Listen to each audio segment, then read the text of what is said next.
¿Alguna vez te has perdido en un lugar que técnicamente conoces, pero que de pronto se siente mal? Un pasillo de oficina vacío un domingo, un estacionamiento subterráneo sin nadie más, la sala de espera de un consultorio a las 3 de la mañana. Esa sensación tiene nombre desde 2019, Liminal Space, y desde hace 4 años tiene una capital, las Backrooms.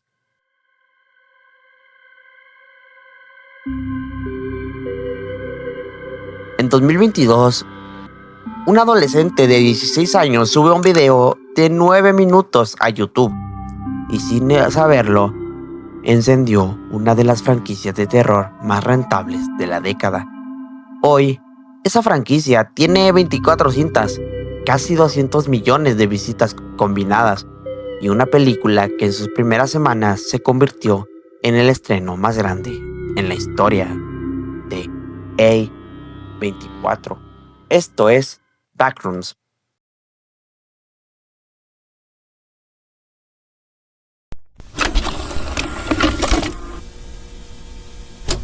De la primera cinta encontrada hasta el final abierto en la sala de interrogación de Ising, vamos a desglosar las 24 entregas, la película y por qué este agujero amarillo en realidad se volvió la pesadilla colectiva de toda una generación. Los Backrooms ya eran una leyenda en internet. El 12 de mayo del 2019 alguien publicó en 4chan en un hilo donde pedían imágenes inquietantes que se sintieran fuera de lugar, la fotografía que lo empezó todo. Una sala vacía, paredes amarillas, alfombra monocromática, tubos fluorescentes zumbando, sin monstruo, sin sangre, sin nada que justificar el miedo, solo una habitación que no debería existir, acompañada de una advertencia. Si alguna vez te sales de la realidad por accidente, si haces no clip, vas a terminar ahí, rodeado de kilómetros de pasillos sin sentido, con el olor a alfombra húmeda y el zumbido mono amarillo metido en la cabeza para siempre. La comunidad construyó encima de esa imagen toda una mitología de niveles, entidades y reglas de supervivencia. Para cuando Kane Parsons llegó a la fiesta, los Backrooms ya tenían fans, lore propio y hasta una jerga interna. Y eso, como vamos a ver, le iba a traer problemas. Para empezar, ¿quién es Kane Pixels? Kane Parsons, conocido en YouTube como Kane Pixels, tenía 16 años cuando subió su primer video. Venía de hacer animaciones de fans de Attack on Titan y buscaba un proyecto nuevo cuando redescubrió un render viejo en su computadora. Una silla siendo lanzada contra una pared hecha en Blender. Ese render, casi por accidente, terminó la semilla visual de toda la serie. Parsons ha contado que conocía la imagen original de las Backrooms, las había visto en Instagram un par de años antes, pero no tenía idea de que existiera toda una comunidad detrás. Construyó su primer corto en Blender y Adobe FX. Le tomó un mes terminarlo y lo subió sin saber que los veteranos del meme le iban a reclamar en los comentarios que estaba haciendo mal las Backrooms, que donde estaban los smilers, que en qué nivel se suponía que ocurría todo. Con el tiempo su versión terminó adoptando y casi reemplazando a la original. Hoy, cuando alguien dice Backrooms, la mayoría piensa en los pasillos noventeros filmados de cámara en mano y no la foto de 4chan. La arquitectura de la serie, y antes de entrar cinta por cinta, vale la pena entender cómo está armada la serie, porque esa estructura es en sí misma parte del terror. Parsons construyó 24 entregas divididas en dos hilos que casi nunca se tocan de forma directa. Por un lado está el expediente institucional, el archivo interno de Leasing Research Institute, una organización ficticia que descubre las Backrooms a finales de los 80 y pasa los siguientes 20 años documentándolas, ocultándolas y tratando de explotarlas comercialmente. Por otro lado, están las cintas found footage civiles comunes que, sin saberlo, atraviesan el umbral por accidente y graban su propio descenso. Son apenas 5 cintas en total, pero son las que de verdad nos meten en la piel de alguien perdido ahí dentro. Vamos a recorrer los 2 hilos, empezando por el más grande. La historia de Asing está contada fuera del orden a propósito, pero reordenada cronológicamente. Se ve así. Todo arranca en 1972 en Overflow, la fecha más vieja de todo el calendario interno.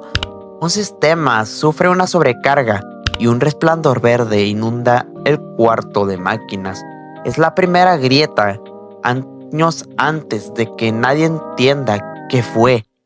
10 años después, en 1982, Prototype muestra el primer modelo funcional del Low Proximity Magnetic Distortion System.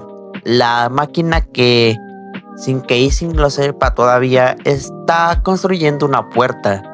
En 1988, The Tear Test documenta el tercer intento formal por usar el sistema. Y en octubre de 1989, en First Contact, la sexta prueba, por fin logra lo impensable. Asing hace contacto directo con la dimensión. Esta misma semana, y esto sí es real, o sea no ficción, ocurrió el terremoto de Loma Prieta, el que interrumpió un partido de serie mundial entre los Gigantes y los Atléticos de Oakland. La cinta Fault Line Putomob usa metraje auténtico de noticieros de 1989 y dentro de la mitología de la serie sugiere que el mismo sismo no fue del todo natural, fue un efecto colateral de abrir el umbral.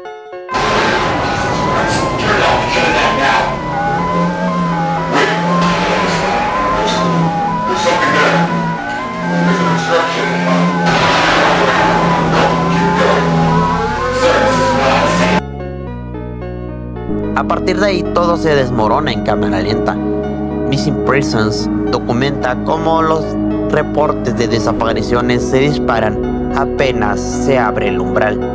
Informational Video sigue al empleado Peter Tench, separado de su grupo de expedición, un 29 de febrero de 1990, una fecha que, dato curioso, nunca existió.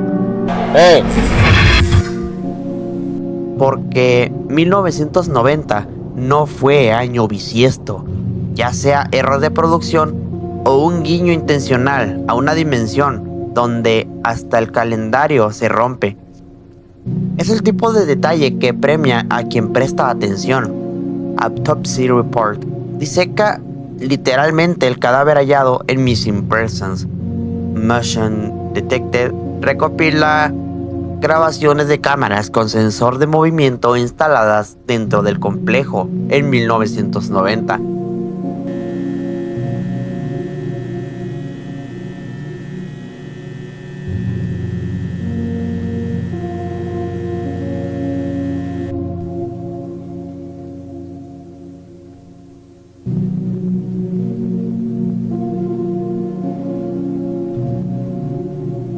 Y Lightning and Tile Survey, ya en noviembre de 1989, muestra a empleados de Asing retirando un panel de techo y un tubo fluorescente. En uno de los momentos más silenciosamente perturbadores de toda la serie, el horror de la documentación burocrática y aburrida, después viene lo que los fans llaman el expediente Marvin. En Pitfalls, el investigador Marvin descubre una habitación durante una expedición rutinaria. En Report, los superiores de Asing revisan ese metraje y encuentran algo que los inquieta, y en 978041526 3573, que dura apenas 34 segundos y cuyo título resulta ser el ISBN de un cuento clásico de terror sobre un papel tapiz amarillo, lo cual no es casualidad. Vemos metraje de vigilancia de una carretera donde un auto simplemente desaparece en la oscuridad. Sing, mientras tanto, sigue operando como cualquier corporativo en Presentation. Proponen comercializar el complejo, literalmente vender acceso a una dimensión de terror infinito. Y en medio de ese tono institucional aparece Simpsons de apenas un minuto, donde un clip real del episodio Bart Gets Hit by Car de 1991 se ve interrumpido, un guiño directo al género de episodios perdidos que pobló los primeros foros de creepypastas. La reapertura del cuarto 14D en Reunion y la llamada telefónica en Recordings 014, donde interrogan a un tal Ivan Beck sobre el paradero de Tench, llevan al clímax del expediente. Demex Console, Tench, ya desquiciado, le dispara a un compañero llamado Mark Bloom y huye de las instalaciones. Es el episodio donde la serie deja de ser exploración y se vuelve abiertamente una historia de violencia humana dentro del horror dimensional. La última cinta, Static Dead End, cierra el círculo tras la muerte de Tench. Dos personajes, Marvin y George Levy, debaten qué fue lo que realmente pasó sin llegar a una conclusión limpia. 24 cintas después, Ising y nosotros seguimos sin entender del todo qué es esta cosa. Ahora pasamos al hilo humano, las cintas found footage. Frente a este expediente corporativo está del otro hilo, la gente común que cae ahí sin avisar.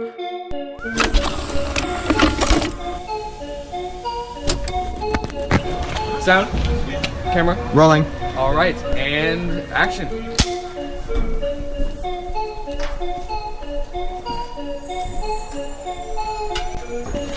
All right, cut. That was good. Guys. All right, that was good. I'm thinking we get a wide angle, and then we're done. Okay? All right. Yeah. Cool. Like how much further? Like A little more. A little more. that? Yeah.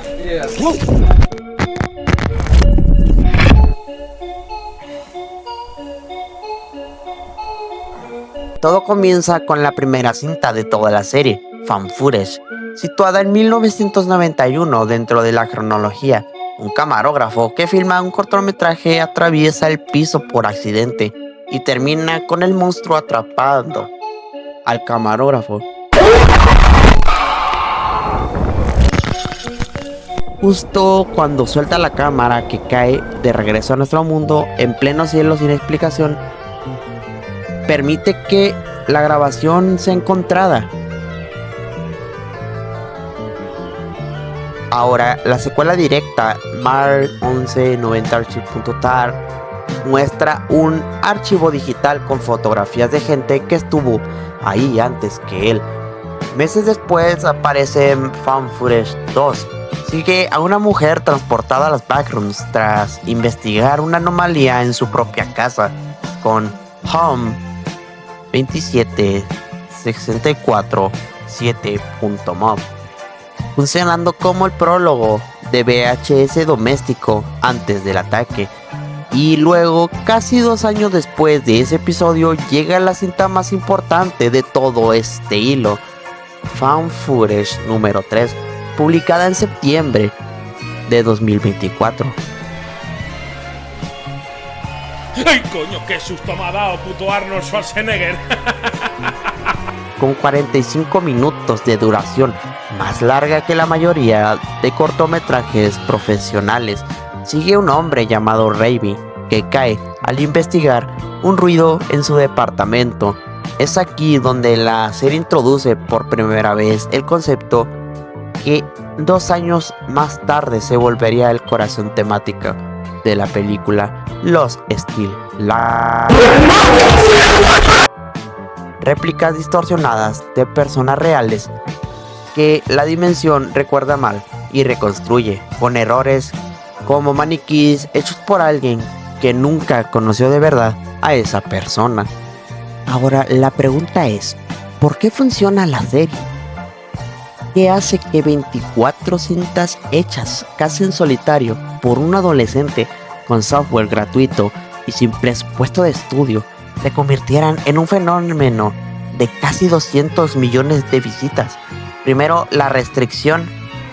Kane Parsons entendió algo que mucho horror fan footage no entiende. El silencio asusta más que el monstruo. La crítica especializada comparó la serie con el videojuego Control por su atmósfera de burocracia siniestra, y otras la conectaron con House of Leaves, la novela de Mark Z. Danielewski, sobre una casa que es más grande por dentro que por fuera.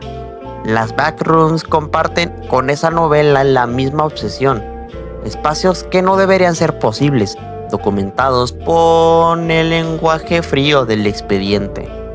Segundo, la nostalgia mal recordada. Parsons ha explicado que su generación, la que nació a finales de los 90 y a principios de los 2000, no recuerda esa época con claridad, sino en fragmentos. El flash de cámara siempre encendido, el balance de blancos descompuesto, las paredes amarillentas de casas que ya no existen. Las backrooms no dan miedo porque sean ajenas, dan miedo porque se sienten como un recuerdo de infancia mal grabado, uno que nunca tuviste, pero que tu cerebro jura reconocer. Y tercero, el ritmo. La serie nunca da todas las respuestas de una sola vez. Cada cinta nueva añade una pieza, pero ninguna completa el rompecabezas.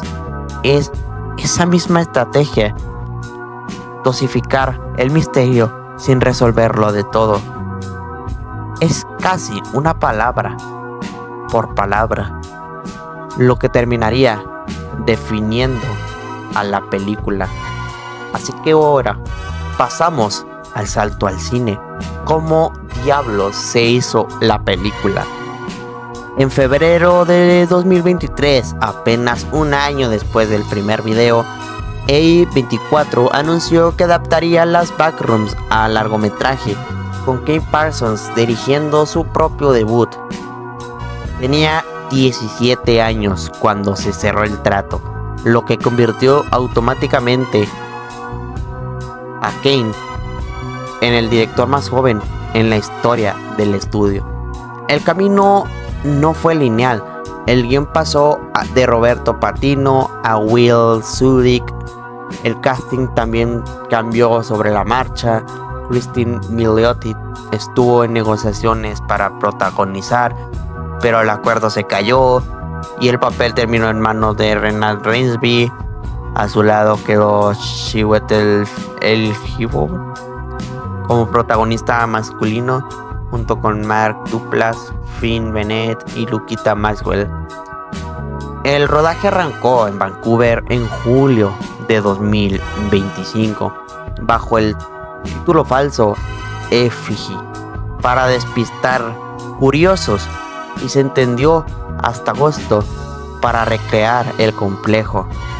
El equipo estuvo más de 30,000 pies cuadrados de set físico real, tanto que, según reportes de producción, la propia gente del rodaje se perdía caminando entre los pasillos. Parsons, fiel a su origen amateur, siguió usando Blender para diseñar el concepto visual del filme y llegó a probar 50 tonos distintos de amarillo antes de elegir el del papel tapiz definitivo. Si no te has visto la película, sáltate esta parte. Ya cuando termines de ver la película, listo. ¿De qué trata la película? La cinta abre conectando de forma deliberada con la mitología de YouTube, metraje de archivo de 1990 muestra al investigador de Ising, Nathan Warren, grabándose a sí mismo dentro del complejo, advirtiendo sobre entidades hostiles justo antes de ser atacado. Es una manera de decirle al público desde el primer minuto: esto pasa en el mismo universo que ya conocías. La trama principal sigue a Clark, interpretado por Chiwetel Ejiofor, dueño de una mueblería en quiebra y arquitecto frustrado que descubre una puerta secreta en el sótano de su tienda. Esa puerta lleva a un laberinto interminable de habitaciones genéricas, mientras su vida real se desmorona y mientras su negocio sobrevive ofreciendo líneas de créditos predatorias a sus propios clientes. Clark pasa cada vez más tiempo del otro lado y contrata a su gerente Kat y al novio de esta, Bobby, para documentar el lugar en formato found footage, casi como un eco directo de los videos originales de YouTube. Bobby muere a manos de una criatura que nunca llegamos a ver por completo. Ahí Clark descubre a los Still Lives, copias distorsionadas de gente real que la dimensión reconstruye mal a partir de pedazos de memoria. Entre ellas hay una especialmente grande, agresiva, vestida con el disfraz de pirata que la mueblería de Clark usa en los comerciales, el Capitán Clark, una especie de espejo monstruoso de la propia arrogancia del personaje. Esa criatura termina matando a Clark original. Preocupada por su paciente, la terapeuta Mary Klein, interpretada por Renate Reinsby, entra al complejo a buscarlo. Durante su huida, la dimensión empieza a construir habitaciones a partir de los recuerdos de Mary. Su madre fue internada en un psiquiátrico después de negarse a abandonar una casa condenada a demolición, y lentamente empieza a transformarse un Still Life con su propio rostro. La película sugiere algo todavía más perturbador que lo hacía la serie.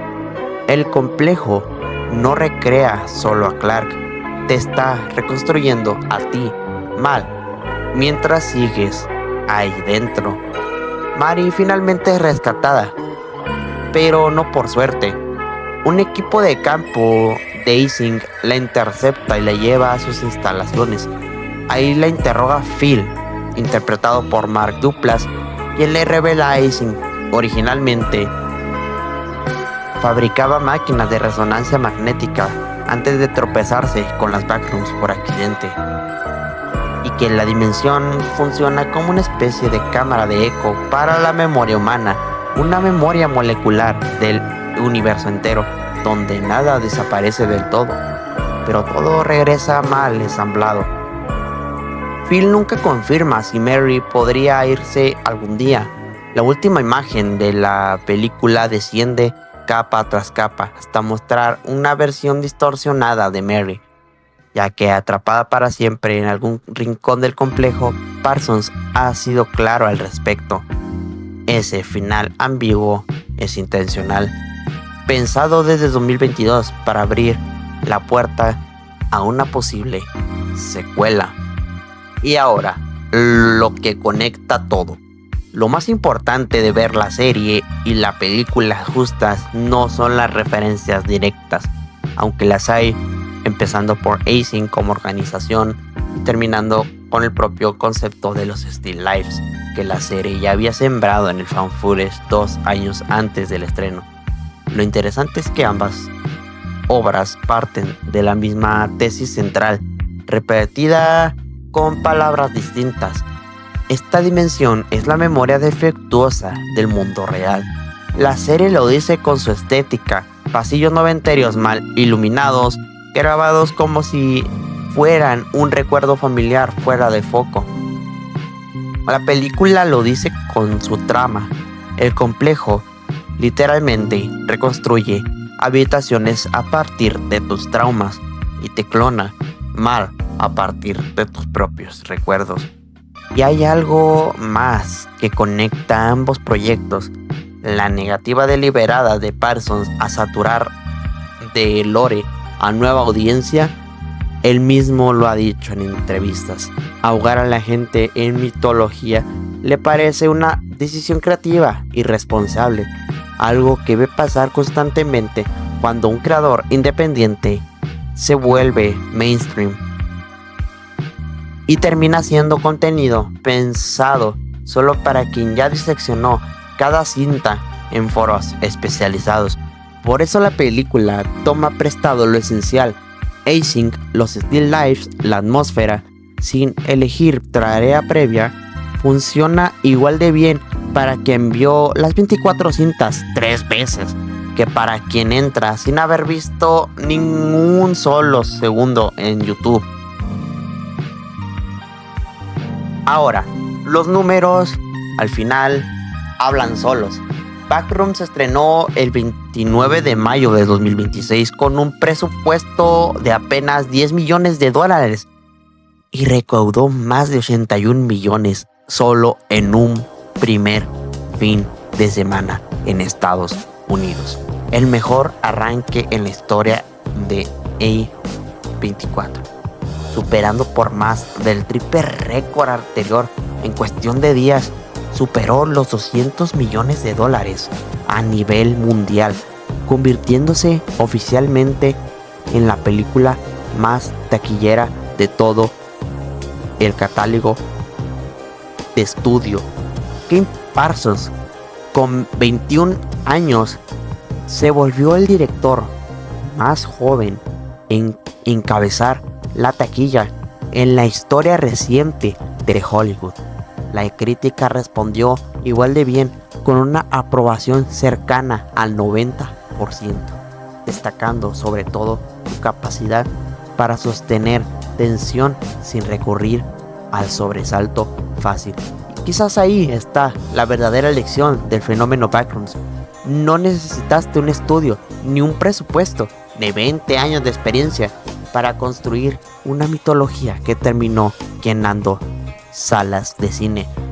Necesitaste una imagen incómoda, una cámara, mucha paciencia y la certeza de que lo más astuta nunca es el monstruo. Es la habitación vacía que jura que ya estuviste ahí antes. Si llegaste hasta aquí, ya sabes que esto no terminó. Parsons ha dicho directamente: las secuelas siempre fueron plan desde 2022. La pregunta no es si las Backrooms van a seguir creciendo, es en cuánto de tu propia memoria van a terminar construyendo mal la próxima vez. A no ser que caigas en los Backrooms. En fin, mi nombre fue Citeli y recuerda que la histeria te corrompe. Okay. Oh.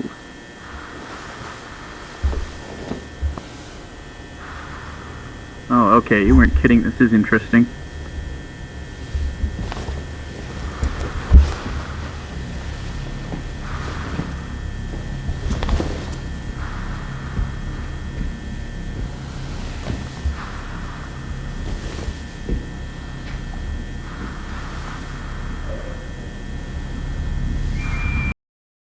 So will it be with the resurrection of the dead. The body that is sown is perishable, it is raised imperishable. It is sown in dishonor, it is raised in glory.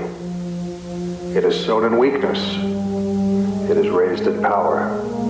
And it is sown a natural body, it is raised a spiritual body. If there is a natural body, there is also a spiritual.